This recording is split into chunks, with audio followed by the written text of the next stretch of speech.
parte de la comisión de divulgación de la Fundación Spinoz? No. Soy de la Comisión Infanto Juvenil, soy un voluntario. Un voluntario nada más. Por eso me corrige. Él viene de Málaga, es de Málaga, bueno, no es la primera vez que lo vemos tampoco por Cataluña, va viniendo a un centro y a eventos por aquí, y va a hablarnos de Amalia Domingo Soler, del espiritismo en la sociedad actual. A partir de su obra él va a ir desgranando, y está ahora puesto al final del sábado porque además de dar la charla o de hablar, si lo veis, viene con la guitarra y nos va a musicar algunos de los poemas de Amalia, con lo cual entiendo que va a ser un disfrute doble. Pues sin más dilación, gracias Pedro.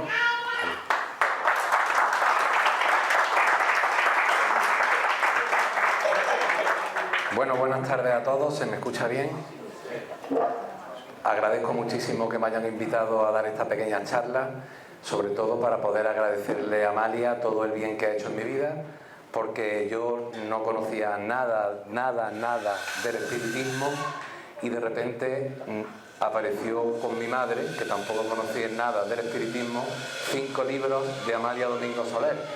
Y durante muchos años yo estudiaba el espiritismo solo con Amalia, solo con ella, pensando que el espiritismo era del siglo pasado, hasta que fui descubriendo que no, que había gente como yo.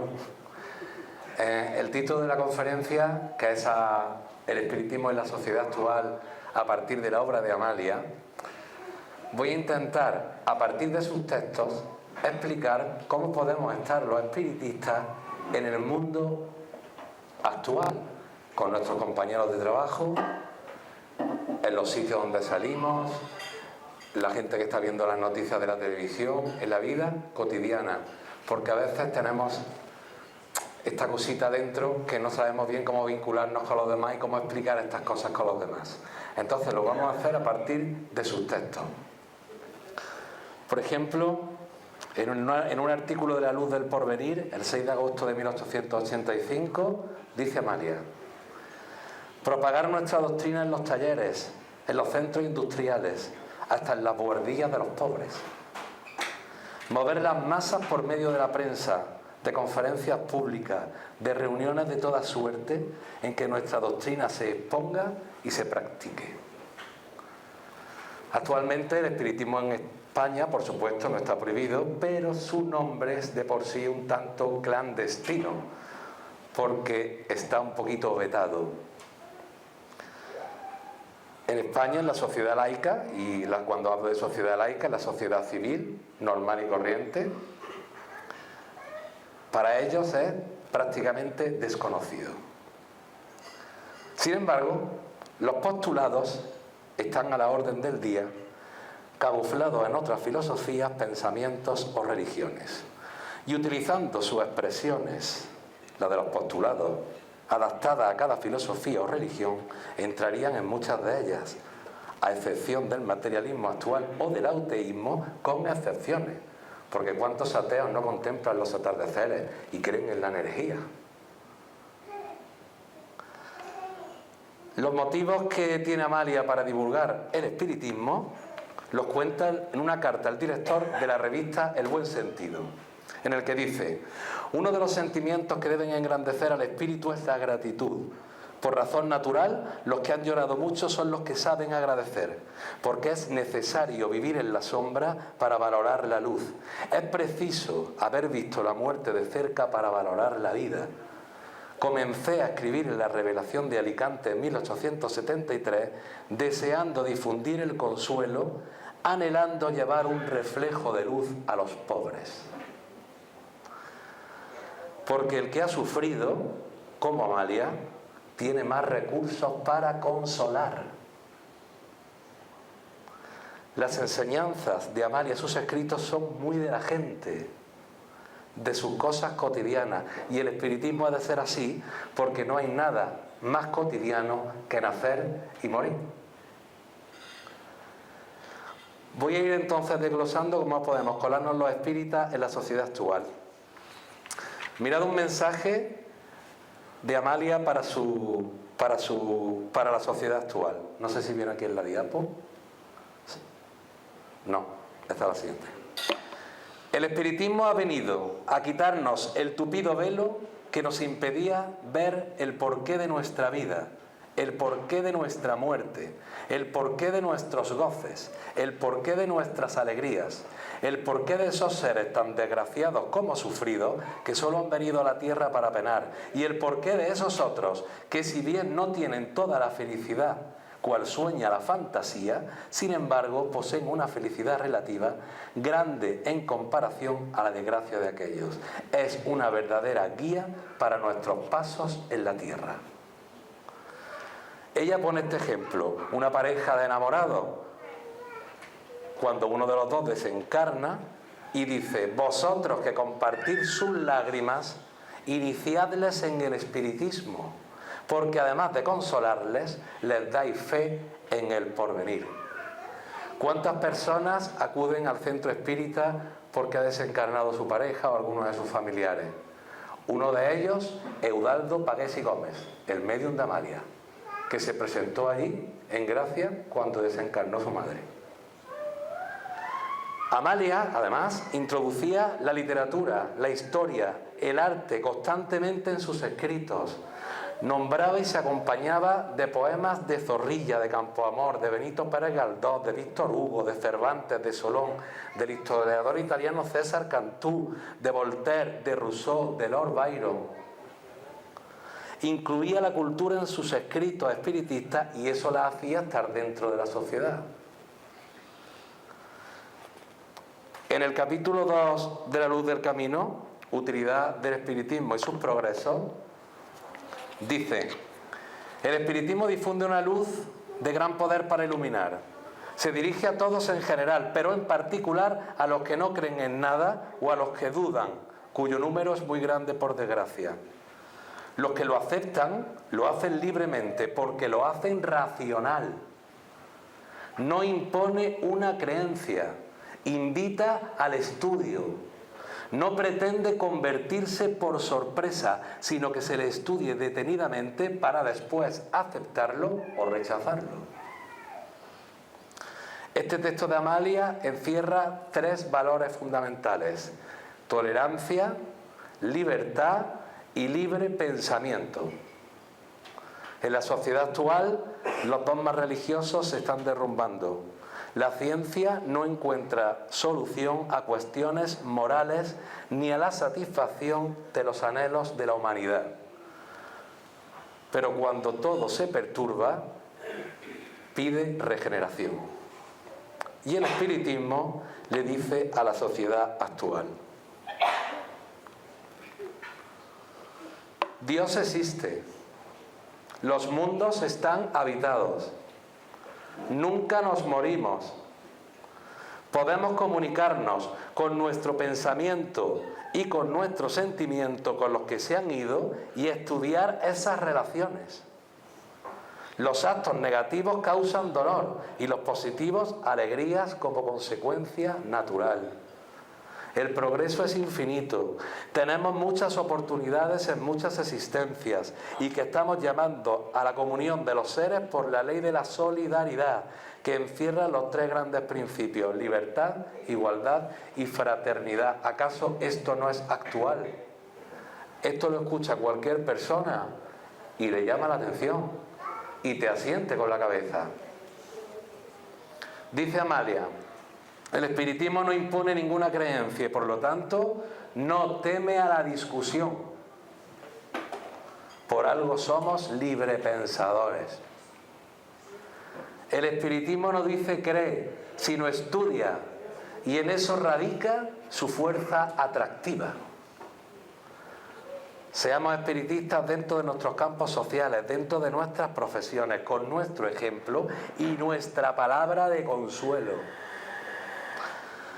El espiritismo genera el movimiento social a través del mejoramiento de uno.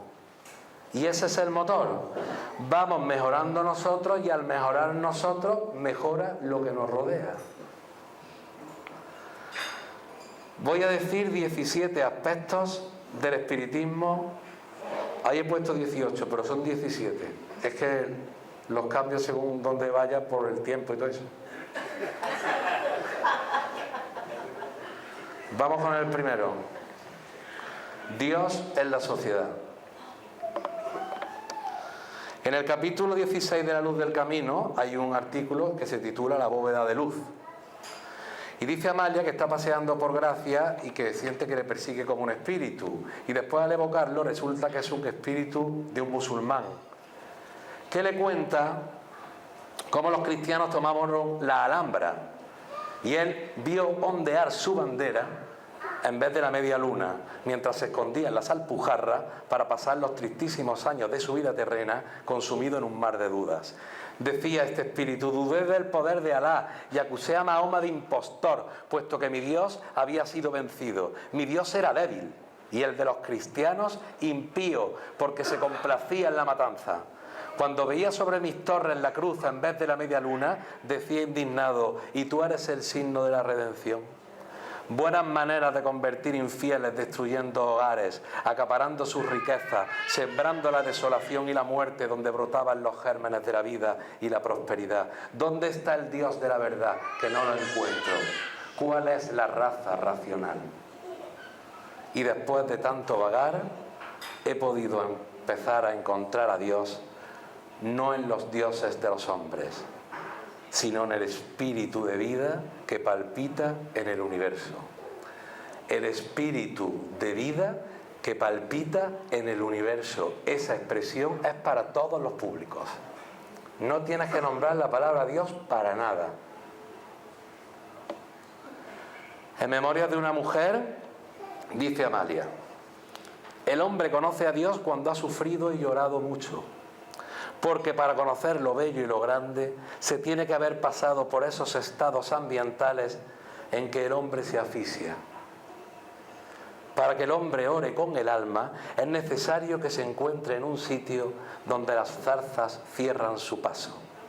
Y cuando se ve imposibilitado de salir de ese laberinto, cae el cuerpo y se eleva el alma. El espiritismo como cultura laica, porque no tiene dogmas, ni aspavientos, ni ritos, pero está cargado de una espiritualidad que no es otra cosa que la exaltación de nuestro sentimiento en una conexión y comunicación sorprendente con el fluido cósmico del amor, que en definitiva es Dios. Y eso es la oración, otra palabra llena de prejuicios porque se han apoderado de ella las religiones. Pero el espíritu de vida que palpita en el universo es para todos. Segundo punto: el progreso en el espiritismo y en la sociedad. El progreso es la semilla de Dios. Progreso y espiritismo son palabras que van unidas. Decía César Cantú, esto viene a la luz del porvenir, que el mismo error nos lleva al progreso. Un solo ideal, ya sea político, filosófico o religioso, no es comprensible para la raza humana porque no hay dos espíritus que piensen de igual manera, al menos en detalles. Si preguntáramos uno a uno qué opina sobre un asunto, no habría dos opiniones iguales, porque no hay dos espíritus que tengan igual historia, porque cada ser tiene su libertad de pensar. Por lo tanto, para el progreso, pensar diferente es bueno. Dice Amalia: la fe ciega es la puerta de la sombra. El error ayuda al progreso. A los ateos se les combate porque niegan la existencia de Dios. ¿Y qué importa si la niegan con sus labios y la reconocen con sus obras? ¿Cuántos materialistas o ateos son geógrafos, geólogos, astrónomos, médicos o químicos? Dice Amalia: no nos preocupemos en preguntarnos mutuamente en qué creemos, sino en qué empleamos nuestro tiempo. Y eso es muy bonito, porque no juzgamos al otro. Y las personas no están para ser juzgadas, sino para ser comprendidas. No creemos sectarismos, abramos.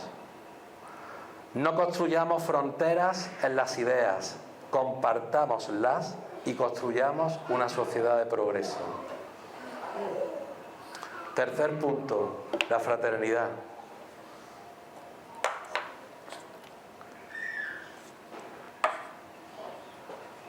La fraternidad es una palabra mágica, porque nadie puede resistirse a ella.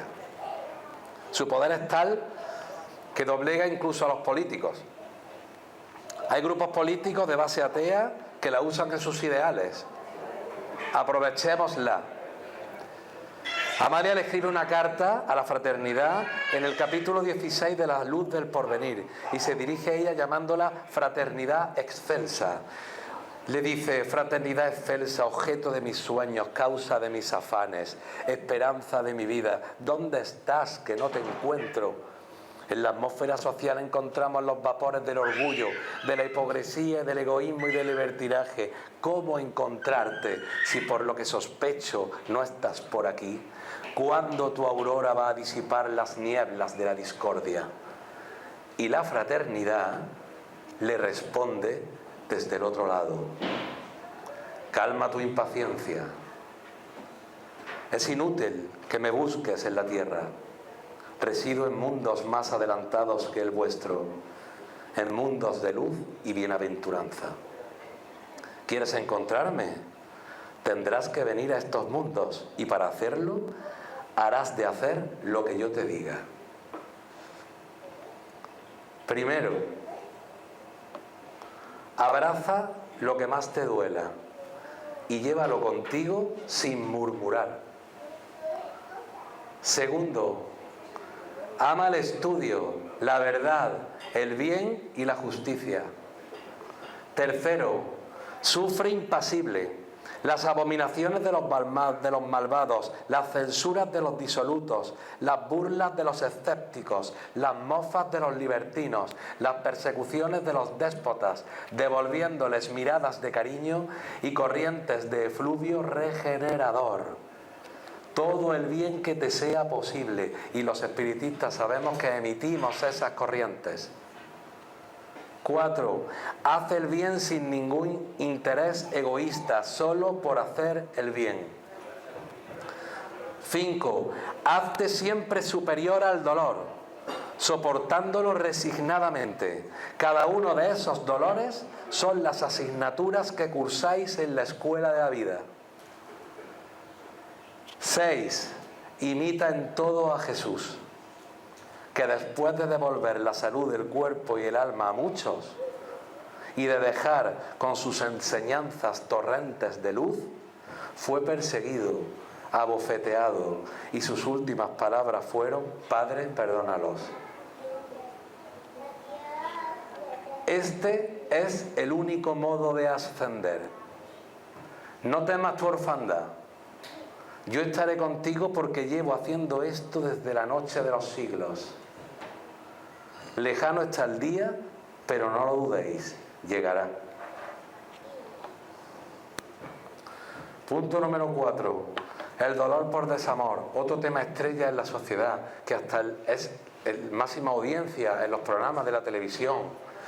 Esos encaprichamientos amorosos que son egoísmos muy simples.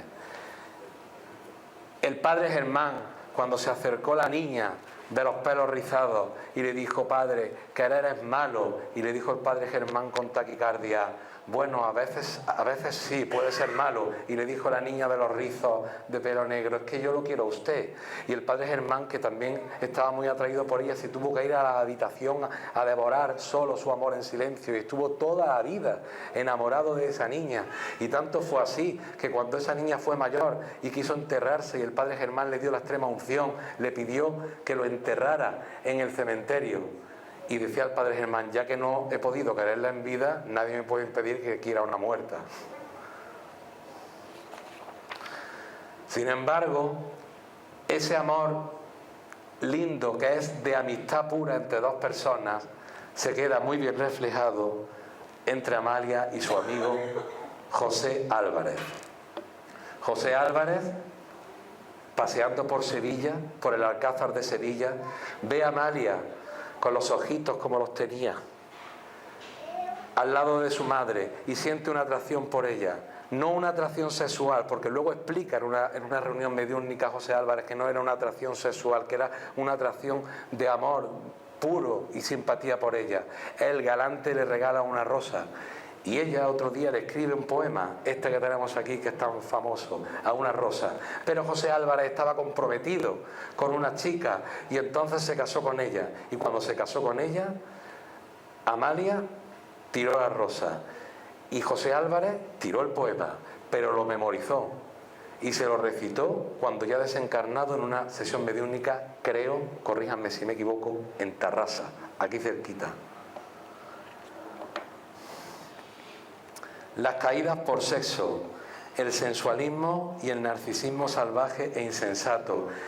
En nuestra juventud, la educación que tenemos que darle. Cuántas caídas de espíritus elevados por este tema del sexo, por estos enamoramientos. Y muchas veces que estas relaciones sexuales tan inmaduras llegan a embarazos no deseados y producen situaciones como el aborto. Amalia escribe un poema que se titula Prólogo de una historia, donde le habla de esto a una niña de 15 años. Y yo, si puedo, le he puesto música a esos versos de Amalia, a ver si puedo cantar una canción, porque estamos con los micros un poco regular. Aquí. La guitarrita.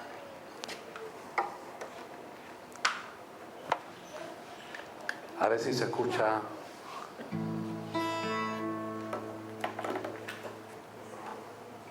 A ver si se escucha la guitarra.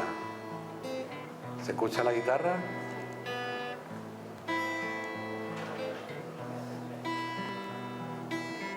«14 abriles tu frente, cuenta ya tu corazón, se agita violentamente a impulso de una pasión. Y qué pasión hay, Dios mío, tan triste y tan desdachada, en su presente el vacío y en su porvenir la nada. No tiene razón de ser, pesa en ella el fatalismo, un segundo de placer te conducirá al abismo.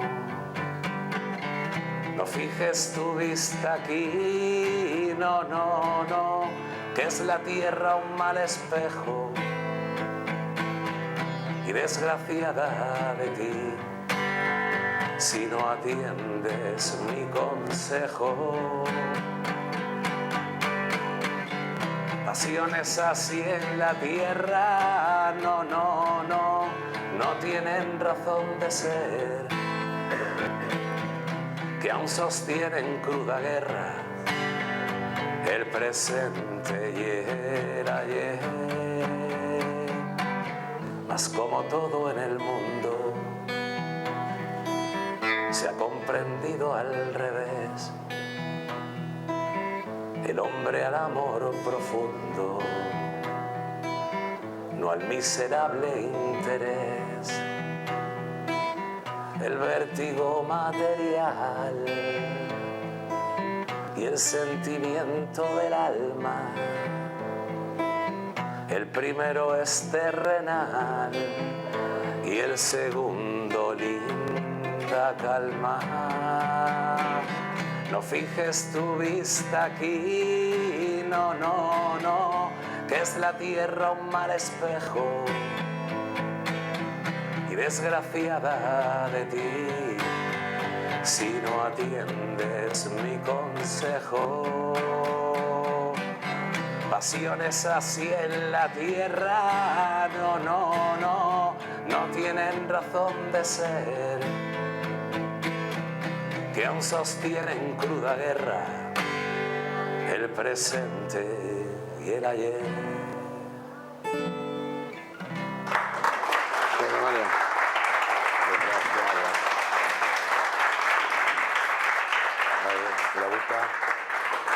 La letra es de Amalia, ¿eh?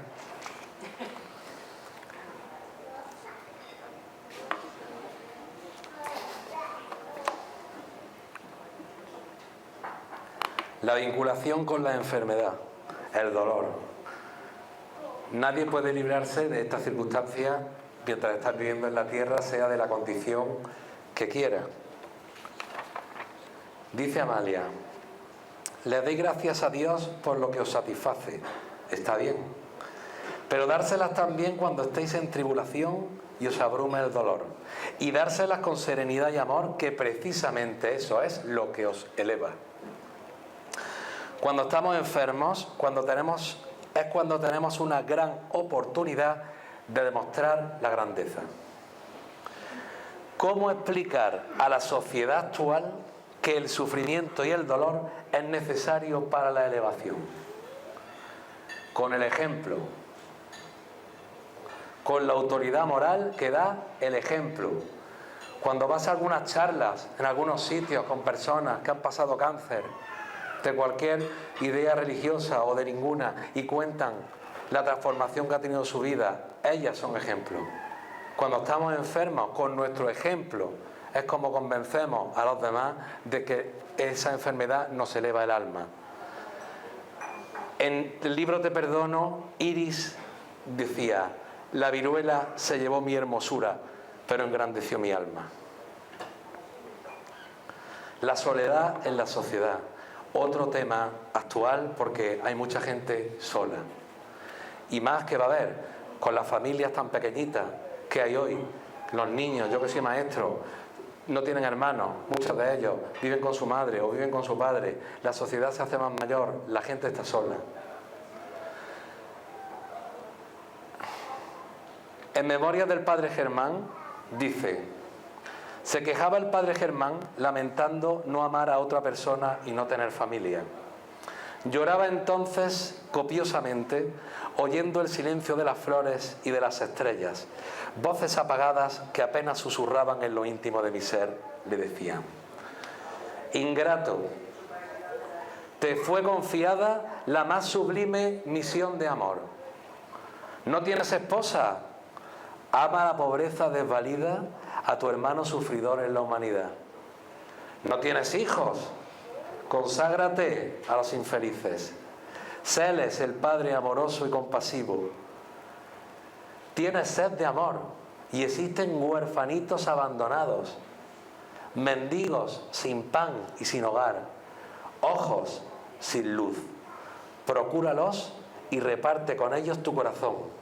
Amar es plantar la felicidad en la tierra. 8.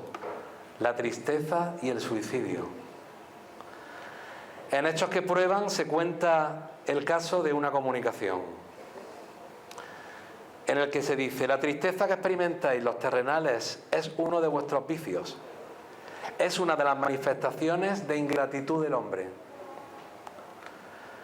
Y este espíritu decía: perdí a mis padres y aunque no pasé hambre ni sed, no pasé hambre, me sentí solo, tan desamparado de cariño, me hice huraño, desconfiado y receloso.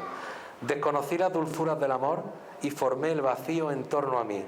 Y encontrando insoportable el peso de la vida, puse fin a mis días, creyendo que todo mi ser se perdería en el mar de lo desconocido.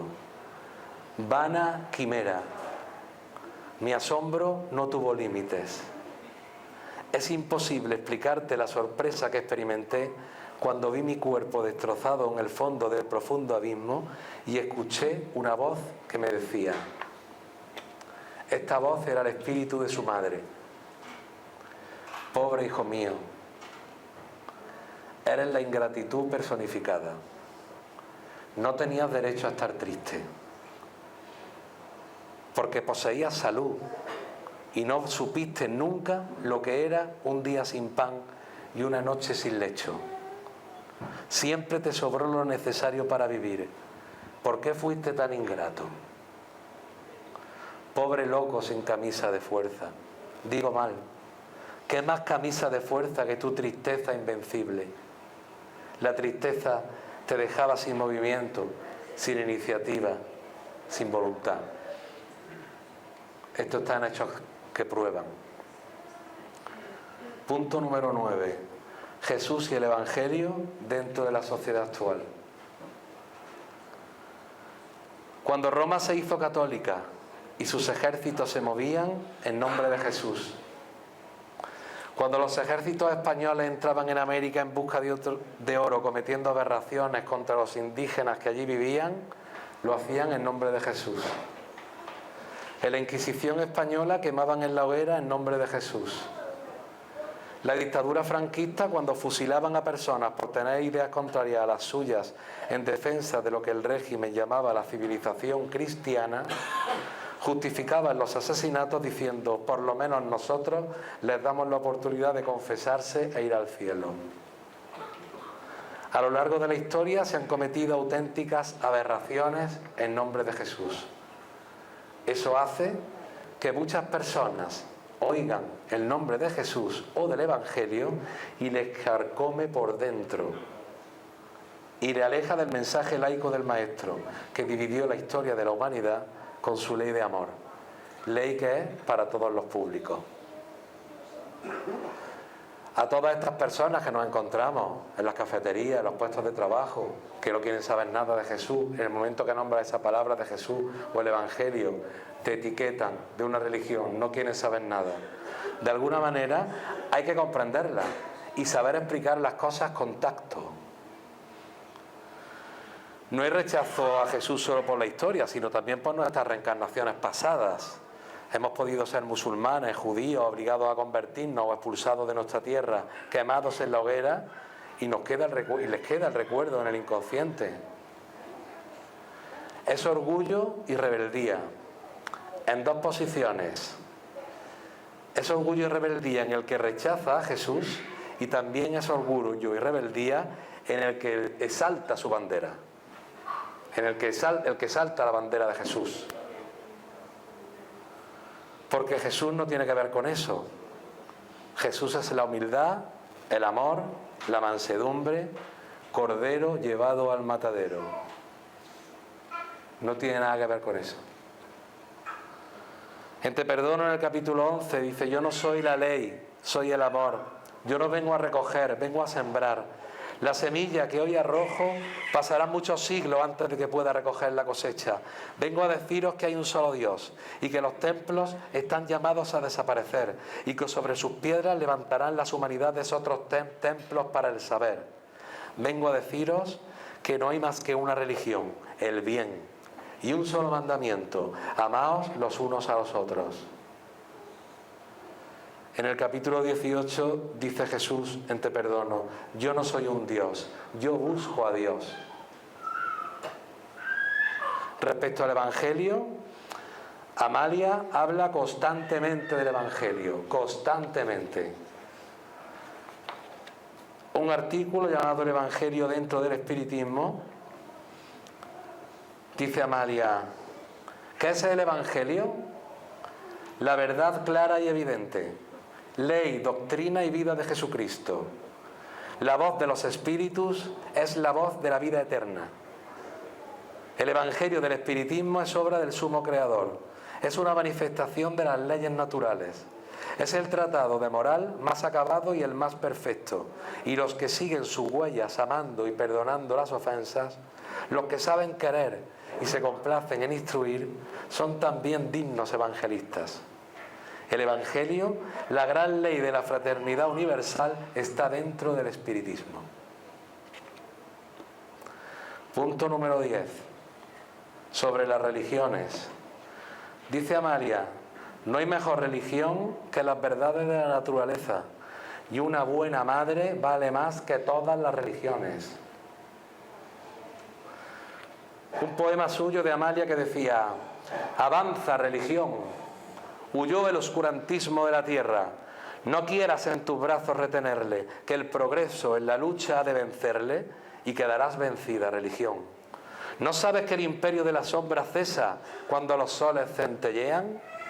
¿No sabes que las ciencias te rodean y ante la ciencia muere tu poder? Avanza, religión, de tu pasado, olvida los fatídicos horrores y adora los divinos resplandores que sobre tu genio lanza la razón. Punto número 11.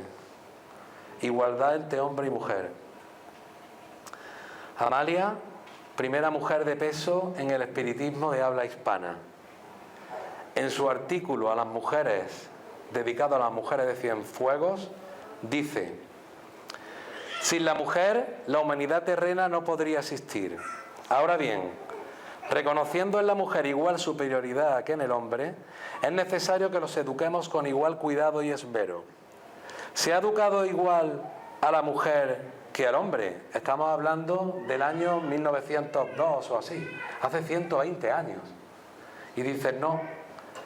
El primero ha sido educado en todas las ciencias y la segunda relegada al olvido, no enseñándole otra cosa que las faenas domésticas y sencillas labores para entretener sus ocios. ¿Quién ha sido el maestro del hombre? Muchos y variados. Y de la mujer, el sacerdote católico, que no ha sido un buen maestro, porque no ha hecho de la mujer un ser inteligente digno que pudiera colocarse a la altura del hombre en la vida social. Yo no sé cómo no la detuvieron cuando dijo esto en aquella época.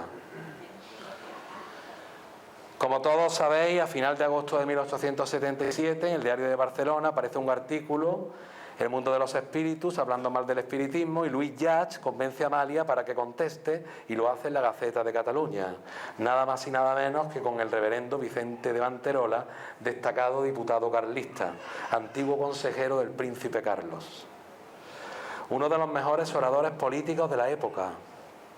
El 20 de septiembre de 1880 aparecen en el Comercio de Barcelona las fotos de ambos, de Manterola y de Amalia, y un texto que dice: no nos proponemos publicar la biografía del reverendo don Vicente de Manterola y de Amalia Domingo Soler. El primero no la necesita, la segunda se puede decir que no la tiene. ¿Cómo podía una mujer tan humilde, que no era nadie, llegar a esa altura de discusiones con él? Porque recibía mucha ayuda. Versos de un poema dedicado a las mujeres de Cienfuegos y de todos los pueblos, dirigiéndose a la Iglesia Católica, que era la que ostentaba el poder, era como el gobierno. Decía: no quieras erigirte en salvadora, porque tú ya ni salvas ni condenas, que la mujer ha roto sus cadenas y con ellas has perdido tu poder. Libres, como águilas del cielo, las mujeres avanzan. Ya era hora, que ha sido la razón su redentora, y a ella rendirá culto la mujer. También la otra anécdota, cuando murió Colavida, y ella tenía necesidad de leer un poema, y en el mismo centro espírita de Gracia le dijeron: Amalia, las mujeres no van a los entierros en Barcelona. Y Luis Llach le decía: tienes que ir. Y fue, y lo leyó. Punto número 12. La democracia en las instituciones. Un poema titulado, que está en el segundo tomo de Ramos de Violetas, titulado Horas de insomnio, dice: ¿en qué piensa mi espíritu cuando la noche tiende su manto de tristeza, su densa oscuridad? Contemplo cómo el hombre luchando se defiende contra ese monstruo horrible llamado sociedad. El hombre sin el hombre es átomo en el mundo, por eso es necesario que exista asociación. Mas nuestro antagonismo, Dios mío, es tan profundo que embota la ternura y ofusca la razón. Muchas veces en las instituciones se apodera de ellas el desánimo. Y en los desánimos se dice: esto está perdido. Decía Amalia: no digamos esto está perdido, sino nosotros vamos perdiendo. Nuestro necio orgullo, que hace que nunca queramos reconocer en otros las buenas cualidades de que nosotros carecemos. Depongamos nuestra estúpida vanidad, resignémonos con nuestra pequeñez de hoy, y así conseguiremos ser grandes mañana. Aprendamos a oír a los demás Y si sabemos oír, ya hemos conseguido bastante. Esto está en un artículo que se llama Lo que no se gana no se obtiene. Punto número 13. La inmigración. En Memorias del padre Germán hay un episodio en el que un niño nace huérfano y después de irse con una mujer para que lo amamante, cuando ya cumple un año, se lo lleva el padre Germán para su aldea. Iba con él en brazos y se sentó y se quedó dormido a orillas del mar. Y el padre Germán tuvo esta visión y dijo esto: mujeres, niños y ancianos extendían sobre el mar sus brazos, pidiéndole al océano que calmara sus furores. Las mujeres sollozaban, los niños llamaban a sus padres y todo era desolación y espanto. Pobre huérfano, navecilla sin timón ni brújula, que vienes a cruzar el embravecido piélago de la vida, ¿qué será de ti? La pregunta 799 del libro de los espíritus dice: ¿cómo puede ayudar el espiritismo al progreso? Respuesta: destruyendo los prejuicios de secta, de casta y de colores. Enseñará a los hombres la gran solidaridad que ha de unirlos como hermanos. Somos diferentes en el cuerpo, pero en espíritu nacemos todos iguales y libres. Y la libertad nos genera responsabilidad con nuestros actos y acciones. Y ahí está la lucha por la igualdad social, al saber que el desfavorecido podemos ser nosotros en otra existencia. Nosotros podemos ser el inmigrante que salta la valla o que viene en patera. Voy a cantar.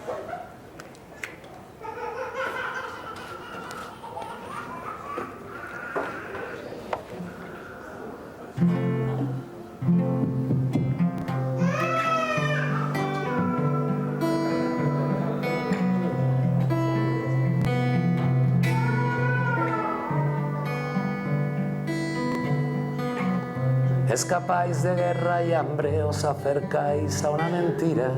La riqueza es tan cobarde, la pobreza confundida. El pueblo hebreo abrazaba, becerros de oro yacían, ahora os cuelgan las llamadas, falsa tierra prometida.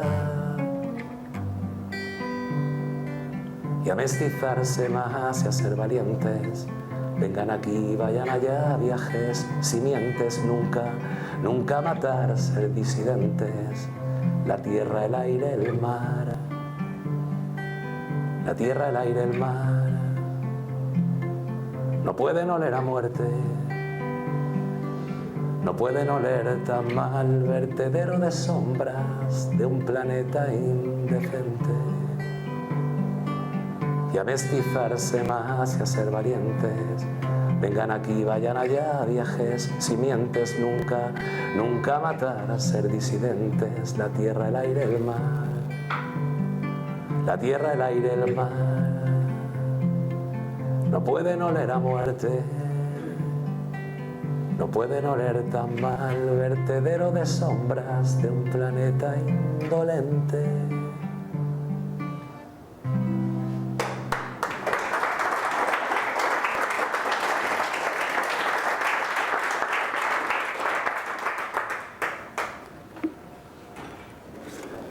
Punto número 14. La indiferencia. La indiferencia enemiga del progreso, porque a nivel colectivo evita que nos comprometamos con las causas sociales y nobles. Y a nivel personal, cuando alguien no nos interesa, lo ignoramos. Y eso también es una falta de caridad. Analicemos nuestros actos y pongámonos en el lugar de los demás. Pensemos en el efecto que causa a los demás. Dice Amalia: indiferencia, el hielo de la vida, la que hunde lo presente y niega el porvenir, la que a los pueblos lanza por siempre en el abismo, la que al mortal ofrece la triste esclavitud, porque la indiferencia nos da el oscurantismo, que no abomina el vicio ni admira la virtud. El ser indiferente se opone a lo creado. Las leyes inmutables nos dicen avanzad. Por eso todo el hombre que vive estacionado revela claramente que es torpe nulidad. Atrás, oh indiferencia, langosta que en la tierra destruyen las espigas del arte y del amor. Tú causas más estragos que el fuego de la guerra. Tú niegas al que sufre consuelo en su dolor. Qué triste ha de ser para quien haya sido indiferente en su despertar encontrar la misma indiferencia. Esto está en el segundo tomo de Ramo de Violetas. Número 15. La caridad en el mundo. En la luz de la verdad, el anciano Turiri, príncipe de Bagdad, sabio y rico, pasaba por virtuoso. Paseando, vio unos mendigos mutilados y enfermos que se arrastraban hacia él pidiéndole limosna. Él se la lanzaba a algunos y apretaba el paso para no ver a otros. Lo mismo que hacemos nosotros muchas veces. Y lo pasó muy mal al llegar al palacio. Decidió que cada vez que saliera le precedería un súbdito dando limosna. A todos a su paso. El viejo sultán Tururu se volvió cada vez más caritativo y se juró a sí mismo que no habría más pobres en Bagdad. Y fundó un hospicio y hospitales, pero nunca los visitaba. Y seguía rodeado de lujo. Un día que paseaba por la ciudad, todos lo reclamaban, se arrodillaban y lo besaban. Pero él se encolerizó porque no lo soportaba. Él amaba la belleza, no soportaba ver cuerpos mutilados y la suciedad. Al desencarnar, se presentó ante Ormuz, divinidad zoroastriana, y le pidió sus obras. Él le reconoció sus gustos exteriores y sus aportaciones a los pobres. Ormuz le dijo que aunque no había sido un hombre malo, aún no entraría en el paraíso, que para aprender reencarnaría en otro cuerpo. ¿Qué sentías cuando dabas limosna?, le preguntaron. Piedad, respondió, mientes. Querías suprimir la miseria, pensando que eso deshonra la vida, pero yo veo las conciencias y había repugnancia en tu caridad. Al reencarnar, nació pobre y de niño sufrió malos tratos. Trabajando, se cayó de un andamio y quedó mutilado, pasando a mendigar. Cuando le quedaban algunas monedas, se embriagaba. Un día un hombre rico le tiró una moneda con repugnancia para quitárselo de encima. En ese momento se le permitió recordar que un día él había sido así. Pero una muchacha empezó a curarle las llagas sin repugnancia. Le curaba las llagas con amor y comprendió que esa chica era buena de verdad, porque el objeto del universo es la bondad, porque la caridad es la bondad. Esa es la caridad, cuando estás viendo a alguien y lo estás amando y estás sintiendo bondad por él. Esa es la caridad. Punto número 16. La envidia en el día a día. Amalia dice: los momentos en los que se está en paz en la familia son la apoteosis de la felicidad. No envidiéis a nadie. Los grandes artistas, los grandes empresarios, los grandes conferenciantes, los grandes escritores, los que supuestamente triunfan en la sociedad, en muchas ocasiones su adelanto intelectual ha superado al moral y se acompañan de muchas excentricidades.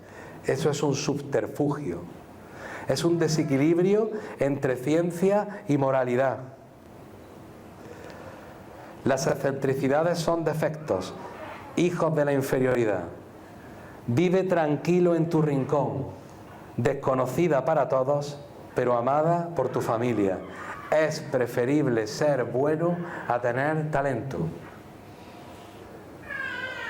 Dice la luz del camino: si la envidia se apodera de ti, envidia a los padres o madres que se entregan a su familia. Envidia a las personas enfermas que luchan con su enfermedad sin murmurar. A los que sacrifican su vida por los demás en el anonimato, porque esos son los héroes de la tierra. 17 y último punto. El desapego a lo material y la liberación del espíritu. En la luz del porvenir, un capítulo titulado Adiós tierra, el mendigo filántropo. Dice Amalia, cuánta sombra en la opulencia, cuánta luz en la miseria. El protagonista de esta historia era cordobés, pero residía desde mucho tiempo atrás en Santa Fe, donde se captó general estima y simpatía a causa de numerosas obras humanitarias. Tolosa era huérfano, jamás había conocido las dulzuras del hogar, vivía solo completamente, preocupado de socorrer a los enfermos, de enterrar a los muertos y consolar a los desvalidos como él. Un verdadero misericordioso vestido con harapos. Era un hombre totalmente pobre que se dedicaba a pedir limosna para dársela a otros.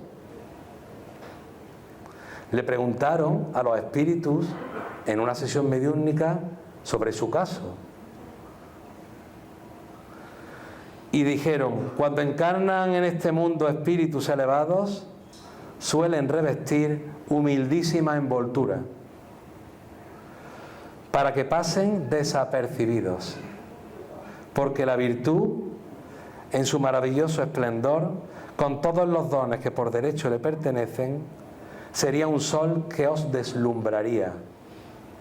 Y además, que las condiciones de este planeta no dejan al espíritu progresar en el seno de grandes riquezas y fastuosos esplendores. Este mendigo filántropo, enfermo, a punto de desencarnar, se despedía así de la tierra. Adiós tierra, adiós. Me voy de tu suelo después de haber sufrido todos tus dolores y haber sonreído con tus fugaces alegrías.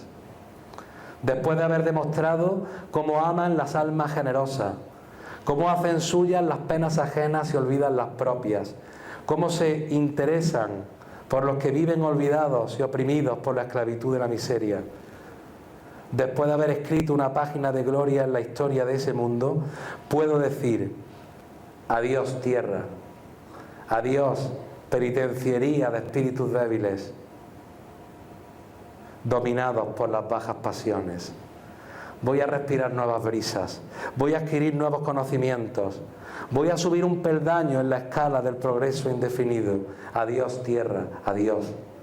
Los resplandores del infinito atraen a mi espíritu, como la luz atrae a las mariposas que pueblan nuestros vergeles. Mas yo no moriré en las llamas como mueren las flores del aire. Yo me bañaré en un océano de luz y envuelto en luminosa vestidura, seguiré mi peregrinación pidiendo hospitalidad en los mundos donde yo comprenda que tengo derecho a penetrar. Esto pensó y dijo ese espíritu en su última encarnación en la tierra. Dichosos los espíritus que, como el mendigo filántropo, dejan tras de sí polvo de soles y esencia de amor.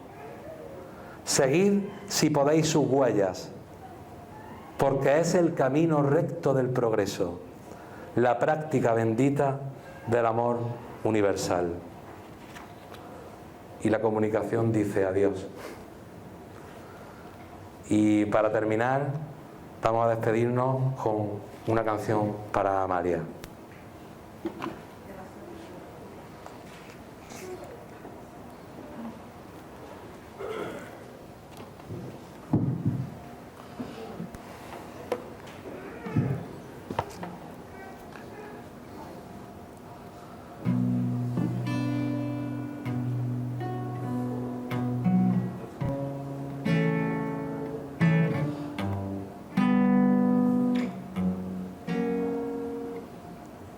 Los ojitos menguantes que te pinchabas los dedos cuando cosías sentadita con tu madre los alfileres, los vestidos y los versos. Con una rosa sellaste, amigo amor sin un beso. Y las violetas que siempre acariciaste, siempre solita, siempre pensando en el cielo. Y sentada en la orilla, limpiándote los ojos, curándote la vista para escribirnos a nosotros, que el sufrimiento se torna más hermoso, hasta del universo caen las hojas del otoño.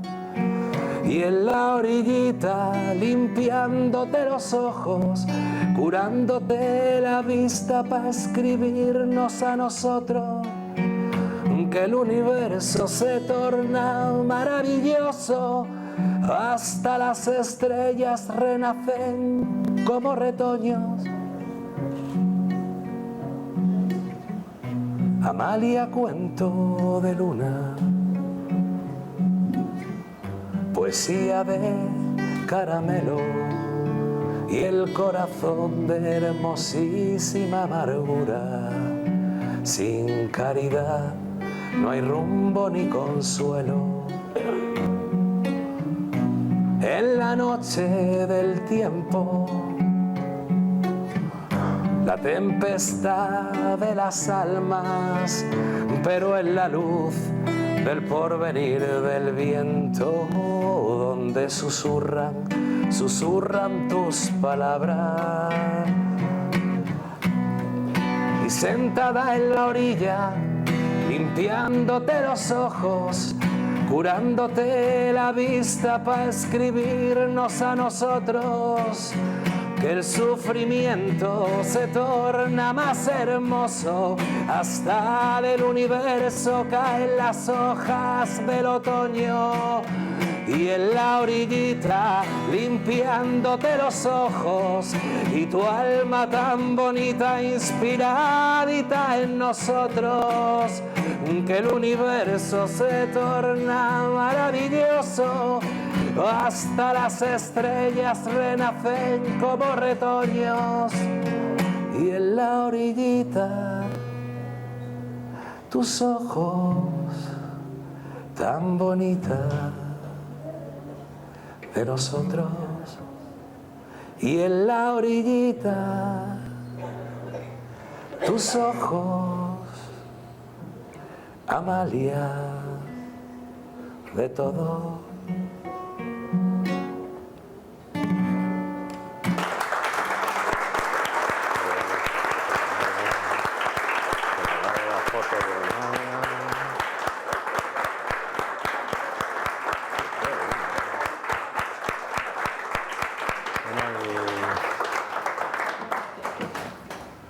Bueno, y en agradecimiento le quiero regalar aquí al centro, a vuestro centro, esta macetita de violetas que se riega por debajo.